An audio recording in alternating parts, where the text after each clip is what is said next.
But before all that, a special report on the brutal murders of 4 students at the University of Idaho. And this is a really shocking case that is gripping the United States.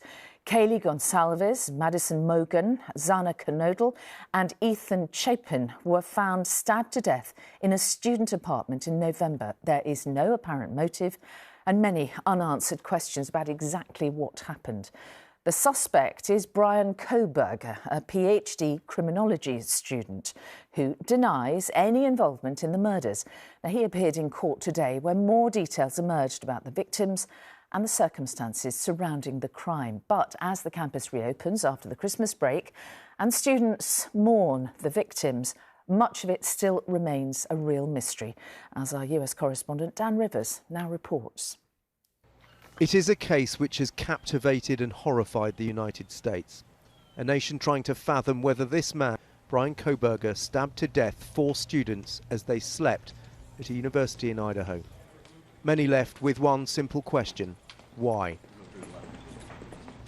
The victims, Kaylee Goncalves, Madison Mogen, Ethan Chapin and Xana Kernodle, were in their student house in the small town of Moscow when they were violently attacked just after 4 a.m. on the 13th of November.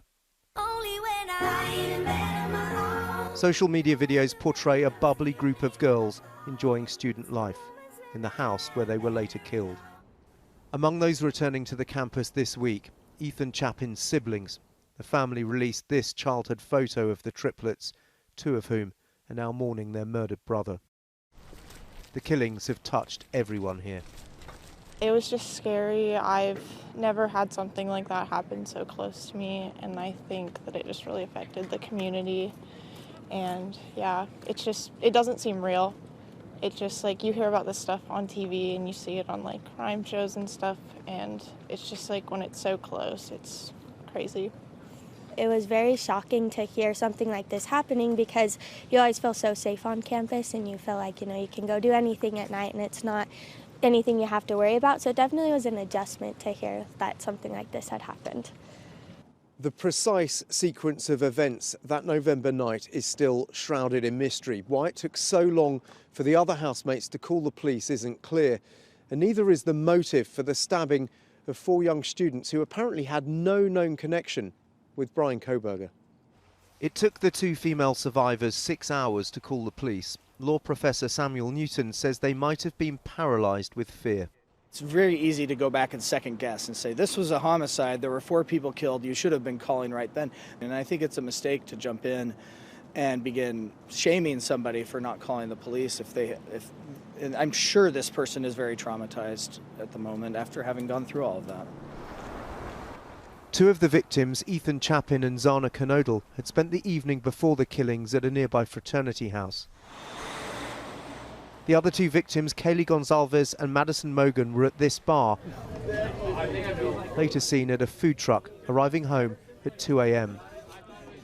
Court documents show the 2 surviving female housemates thought they heard Kaylee playing with her dog, a pet which featured prominently in her videos. This camera near the house recorded sounds of a disturbance. Court documents say voices or a whimper were heard, followed by a loud thud at 4:17 a.m. One of the survivors even caught a glimpse of a man in the house, noting his bushy eyebrows and tall athletic build as he walked past her to this back door. Police initially hunted for a white Hyundai spotted fleeing the murder scene at high speed. They finally found an identical car here belonging to postgraduate student Brian Koberger. I spoke to one of Koberger's neighbours here at his university accommodation in Pullman. He didn't want to go on camera but said he frequently saw Koberger in the company of an Asian girl, often laughing and joking. On the night of the murder, he saw him right out here, acting normally.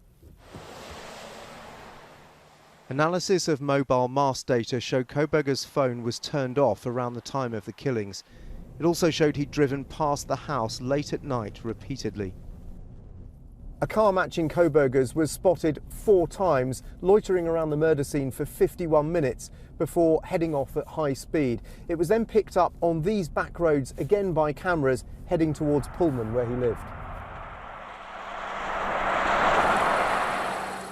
Just over a month after the murders, Kohberger and his father were briefly stopped by traffic police in Indiana while driving 2,500 miles across America. I'm having a hard time hearing you because of the traffic. So you're coming from Washington State University, and you're going where? They were unaware the FBI was closing in, going through rubbish at the family home in Pennsylvania, looking for DNA samples to match cells found on a knife sheath like this left at the murder scene. Finally, the police swooped, sure they had enough proof.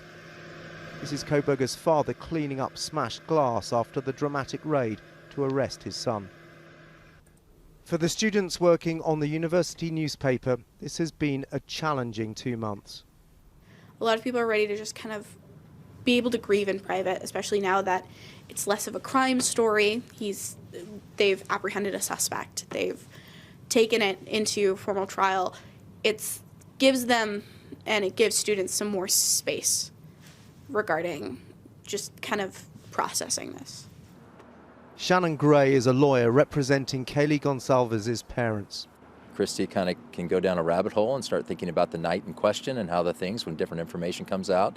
Steve's trying to be the rock for her, and then when Steve goes down, Christy becomes the rock. So, you know, they're playing off of each other. They're a strong family, and they'll get through this. So, in terms of sentence, what are they seeking?